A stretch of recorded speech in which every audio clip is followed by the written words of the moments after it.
विद्यार्थी की सबसे बड़ी जरूरत क्या है? गलत उत्तर हुआ तो उठा बैठी करना पड़ेगा। विद्यार्थी की सबसे बड़ी जरूरत है उसकी पढ़ाई, उससे बढ़कर कुछ नहीं। पढ़ाई क्या होती है? पढ़ाई एजुकेशन।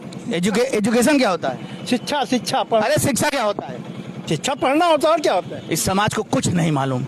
जिस देश का विद्वान ही चूतिया हो, गांडू हो, नामर्द हो, मादर चौध हो, वो क्या बताएगा? अरे भोसड़ी वाले 1 लाख 1.5 लाख पाने वाला शिक्षक गांडू है, मादर चौध। और तुम्हें ये नहीं समझ में आएगा, तुम्हें भगत सिंह, ईसा मसीह, गौतम बुद्ध समझ में आएगा, लंड समझ में आएगा। गांडू है भोसड़ी वाले तुम लोग, कुछ नहीं समझ में आएगा। लेकिन जो भोसड़ी वाला मर्द होगा ना, जब मादर चौध मर्द होगा, वो राजीव तलवार को समझेगा। अबे तुम अमिताभ बच्चन और राजीव तलवार में अंतर नहीं समझ पा रहे मादर चौध, क्योंकि तुम गांडू हो और सिर्फ गांडू हो मादर चौध, गांडू हो मादर चौध, गांडू। अरे गांडू से बात नहीं करता। हट बेकार कर लैंग्वेज मत को समझे।